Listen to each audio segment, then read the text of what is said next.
بسم اللہ الرحمن الرحیم۔ سوال پوچھا گیا ہے کہ ہمارے کچھ مہربان دوست اس شعر کی آڑ میں اپنے لیے کلی بخشش اور مغفرت کا راستہ ڈھونڈتے ہیں اور عمل سے دور بھاگتے ہیں۔ اس شعر کی وضاحت مانگی گئی ہے۔ شعر کون سا ہے؟ سزا کے بعد جزا ہے اگر تو اے واعظ، تو کیسے مل گئی حور کو جزا سزا کے بغیر۔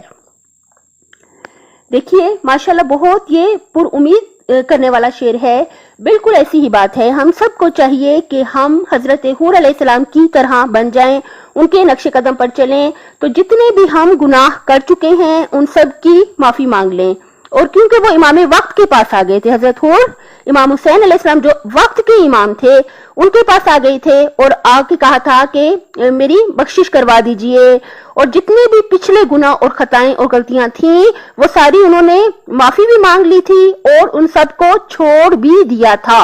اور اس کے بعد کیا؟ جب وہ مولا کی خدمت میں آ گئے اس کے بعد نہ تو پھر اللہ کی کوئی نافرمانی کی اور نہ پھر کوئی امام کی نافرمانی کی۔ بالکل اسی طرح بہت اچھا پوائنٹ ہے۔ آئیے ہم سب بھی حضرت حور علیہ السلام بن جائیں، حضرت حور کی طرح بن جائیں۔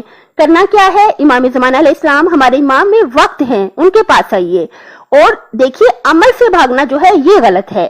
کیوں غلط ہے؟ دیکھیے امام علیہ السلام کا فرمان ہے خدا کے نافرمان کے ساتھ ہمارا کوئی تعلق نہیں ہے۔ اگر وہ عمل سے بھاگیں گے تو یہ بات غلط ہے، اس کو درست کر لیں۔ جو بھی اللہ تعالیٰ نے حکم دیے ہیں ان کو پورا تو کرنا ہی پڑے گا، ورنہ امام علیہ السلام قبول ہی نہیں کرتے۔ وہ کہتے ہیں خدا کے نافرمان کے ساتھ ہمارا کوئی تعلق نہیں ہے۔ تو سزا کے بعد یعنی انہیں سزا کیوں نہیں ملی؟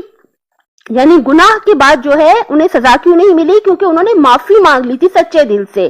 اگر ہم نے بھی ابھی تک جتنی بھی غلطیاں خطائیں اور گناہ کیے ہیں وہ سب کی معافی مانگ لیں اور امام زمانہ علیہ السلام کی خدمت میں آ جائیں، اور اس کے بعد نہ پھر اللہ کی کوئی نافرمانی ہو، نہ کوئی ہمارا نیک واجب عمل قضا ہو، نہ ہم سے کوئی گناہ ہو، اور جتنے گناہ کیے ہیں ان کی معافی مانگ لیں، تو یقیناً ہم سب بھی حضرت حور علیہ السلام کی طرح نجات پا جائیں گے۔ اپنی صحت، آخرت اور خالق کی مخلوق کا بہت زیادہ خیال رکھیے گا۔ اللہ تعالیٰ دنیا اور آخرت میں حامی و ناصر ہو آپ کا۔